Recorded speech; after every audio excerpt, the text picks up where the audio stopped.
இன்றைக்கி நம்ம ரேடிஷ் சாம்பார் உண்டாக்க போகிறேன். என்கிட்ட இஷ்டம் போல் வெஜிடபிள்ஸ் இருக்குது. எது வச்சு முதல்ல செய்யலாம்னு நினச்சிட்ருக்கேன். அதில் நான் பொடி வகைகள்லாம் பண்ணியாச்சு. சாம்பார் பொடி பண்ணிட்டேன், கருவேப்பிலை பொடி பண்ணிட்டேன். அப்போ கொஞ்சம் கருவேப்பிலை ஸ்டாக் குறைஞ்சிது. பின்னன்னைக்கு நேற்றுமாயிட்டு தோசையெல்லாம் நிறையா உண்டாக்கி ஒரு ஒரு அடுக்கு மாவு தீர்த்துட்டேன். ஸோ ஃப்ரிட்ஜு கொஞ்சம் இடம் கிடச்சிருக்கு. அடுத்தது இந்த முள்ளங்கி வந்துட்டு நீர் காய்கறிங்கிறதுனால பெட்டந்து சீத்தி ஆகிடும். அதனால் நான் இதை வச்சு பருப்பு சாம்பார் பண்ண போகிறேன். இல்லாட்டா நான் வெண்டைக்காய் சாம்பார் பண்ணலான்னு ஐடியா பண்ணியிருந்தேன். ஆனால் இது ஃபஸ்ட்டு நம்ம அழுகி போகிற காய்கறிகள் தான் யூஸ் பண்ணோம் இல்லையா, அதனால் ஃப்ரிட்ஜோட கூலிங்கெல்லாம் தாங்கிட்டு நல்லா இருக்காது. இது முள்ளங்கி தோல் சீவிட்டு ஒயிட் ராடிஷ் தோல் சீவிட்டு கொஞ்சம் நேரம் தண்ணியில் போட்டு வச்சு அதோடய ஸ்மெல்லெல்லாம் போயிடும். அதுக்கப்புறமா காயினாக அரிஞ்சு புளி தண்ணியில் கொஞ்சமாக புளி தண்ணி போடுறதுக்கு, நிறைய புளி தண்ணி தேவையில்லை. பருப்பில் வெங்காயம், தக்காளி, பச்சை மிளகாய் அரிஞ்சு போட்டு வேக வச்சுட்டு கூட அதில் இந்த முள்ளங்கியை போட்டு புளி தண்ணி பிழிஞ்சு விட்டு தேங்காய் கொஞ்சம் அரைச்சி விட்டு பருப்பு சாம்பார் வைக்கலாம். ஆனால் நான் எப்போவுமே சாதாரண புளி வெல்லம் தான் ஃபஸ்ட்டு பிழிவேன். புளி வெல்லம் பிழிஞ்சு அதில் உப்பு, காயம், மஞ்சள் பொடி, கருவேப்பிலை போட்டுட்டு காய்கறியை போட்டு லைட்டாக வெந்ததுக்கப்புறம் சாம்பார் பொடி போட்டுட்டு அப்புறமா பருப்பு வெந்ததை போட்டுட்டு கடுகு தாளித்து விடுவேன். இதான் என்னோடய சாம்பாரோட ரெசிபி. அப்போ இதில் இப்போ உள்ளி வேணால் போட்டுக்கலாம், சரியாக உள்ளி போட்டுக்கலாம். இது சிம்பிள் சாம்பாராகவும் வைக்கலாம். நான் இப்போ வறுத்தரைச்ச சாம்பார் தான் வைக்க போகிறேன். ஏன்னா சாம்பார் பொடி நான் பொடி பண்ணியிருக்கேன் இல்லையா காலையில், அது எப்படி இருக்குன்னு டேஸ்ட்டு ட்ரை பண்ண வேண்டாமா? ஸோ இன்றைக்கி நம்ம ரேடிஷ் சாம்பார் ரெடி பண்ண போகிறோம். நான் இப்போ முள்ளங்கி தோல் சீவி தண்ணியில் போட்டு வச்சுருக்கேன். ஒரு 10 நிமிஷம் தண்ணியில் போட்டு வைக்கணும். அதுக்குள்ளே நான் புளியை பிழிஞ்சிக்கிட்டேன். ஒரு எலுமிச்சம்பழம் அளவு எடுத்து ஊற வச்சு தண்ணி பிழிஞ்சு வச்சுருக்கேன். குக்கரில் 2 கரண்டி அந்த எவ்வளோ ஒரு 100 கிராம் பருப்பு கிட்ட வேக வச்சுருக்கேன். இப்போ இது பண்ணியாச்சா? இனி இப்போ காய்கறி அரிஞ்சிட்டு இதில் மஞ்சள் பொடி, உப்பு, காயம் இது போட்டு கருவேப்பிலையும் கூட போட்டு கொதிக்க விடணும். கொதிக்க விட்டதுக்கப்புறம் இதை காயினாக அரிஞ்சு எடுத்து இதில் வேக போட போகிறேன்.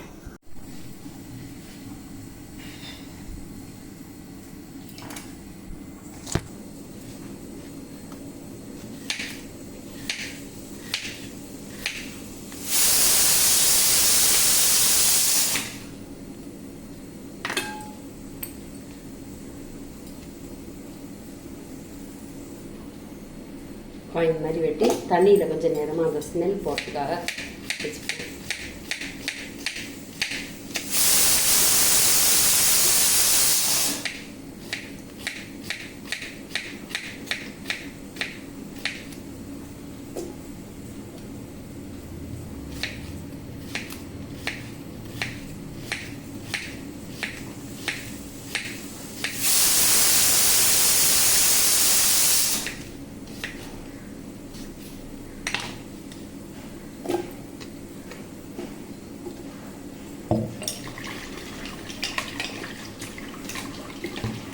இது ஹார்ட்டுக்கு ரொம்ப நல்லதுன்னு சொல்லுவாங்க.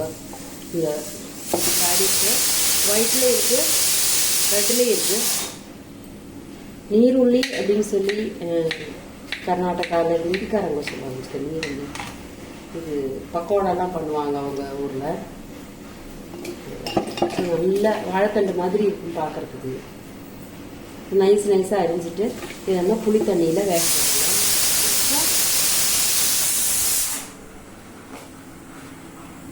உப்பு, மஞ்சள் பொடி, காயம் போட்டுட்டேன். இதில் 2 கருவேப்பிலை கூட போடலாம். எல்லாத்துலேயும் கருவேப்பிலை நிறையா சேர்த்துப்பேன். அது என்னோட ஒரு மனசில் ஊறி போன ஒரு விஷயம். தண்ணி குடிக்கிற போது இந்த முள்ளங்கியை போட்டலாம். வெட்டலை வெட்டியிருக்கேன். ஒரு சைடில் சரியாக வெட்டலை. இந்த முள்ளங்கி ரொம்ப டேஸ்ட்டாக இருக்கும் சாம்பார். இதுக்கு நாங்கள் சின்ன வயசில் எங்கள் அம்மா மஞ்சள் மிளகாயம் நல்லா நைஸாக அரைச்சிக்கிட்டு அடுத்தது தேங்காய், வெங்காயம் அரைச்சி வச்சுருந்தோம். அப்படி வெள்ளையில், பச்சையில் அந்த மாதிரி 3 கலர்லாம் ரெடி பண்ணி வச்சுக்கிட்டு இன்றைக்கி நம்ம மல்லிப்பொடி, மிளகு பொடி, சாம்பார் பொடி வரைக்கும் வந்தாச்சு. ஸோ அம்மியில் அரைக்கிற காலமெல்லாம் போயாச்சு. அன்றைக்கி அந்த காலத்தில் இது வெந்து வரும்போது அந்த மிளகாயும் மஞ்சளும், வெரலி மஞ்சளும் மிளகாயும் அம்மியில் தண்ணி தெளித்து அரைப்போம். அரைச்சி அதில் போட்டுட்டு அதுக்கப்புறமா மல்லி நல்லா அரைச்சதுக்கப்புறம் ஒரு தக்க தேங்காயை வச்சு மல்லியும் தேங்காயும் கூட வச்சு அரைப்போம். அரைச்சிட்டு அதில் 2 ஜீரகம் கூட வச்சு அரைப்பான். மிளகு, ஜீரகம் இது வேணால் அரைச்சி அரைக்கணும். இப்போ அது போடும்போதே பயங்கர டேஸ்டியாக இருக்கும். பயங்கர ஸ்மெல்லு நல்லா இருக்கும் முள்ளங்கி சாம்பார்.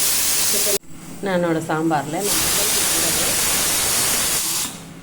சாம்பார் பொடி சேர்த்துட்டேன். அப்போ அதுவும் கூட சேர்ந்து இந்த காயில் பிடிக்கும்.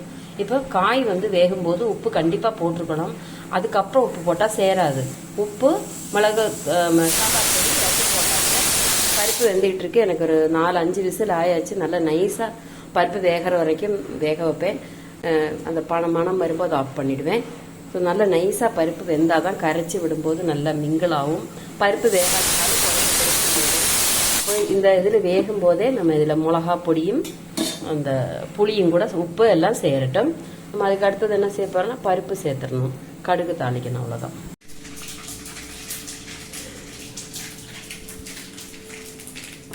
கடுகு வறுத்து வெங்காயம் போட்டுக்கலாம்.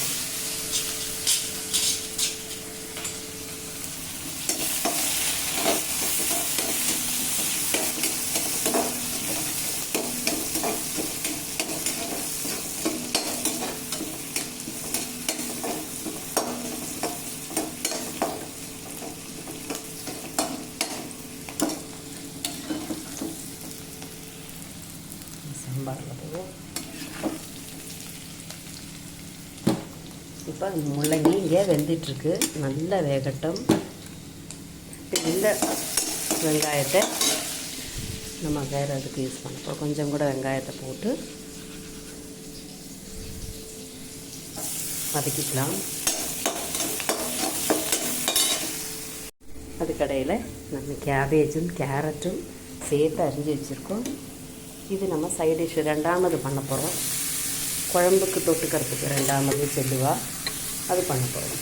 கேபேஜும் கேரட்டும், அது மாதிரி கேரட்டு, பீன்ஸு நல்ல காம்பினேஷன் இல்லையா, கூட்டாக போடுவா. அதாவது கேபேஜ் தனியாக பண்ணாமல், அதாவது முட்டைக்கோஸ் தனியாக பண்ணாமல் நம்ம கேரட்டும் கூடயோ, அது மாதிரி பீன்ஸு வந்து கேரட்டும் கூட மிக்ஸ் பண்ணி போட்டு பொரியல் பண்ணுவோம்.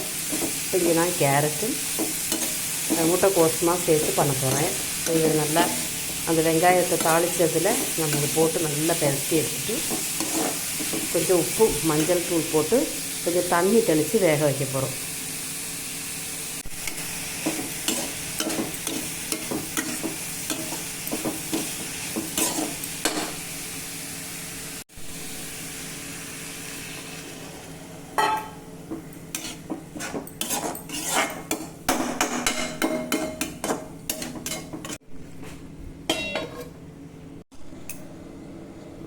நம்ம பருப்புங்க ரெடி ஆயிடுச்சு. அது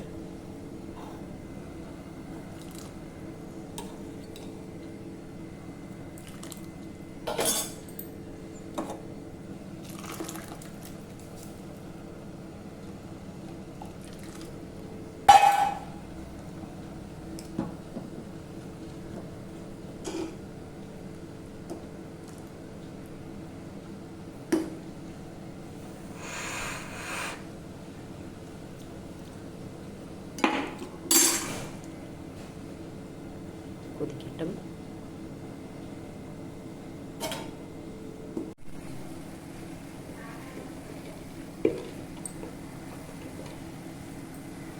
மிளகு பொடி,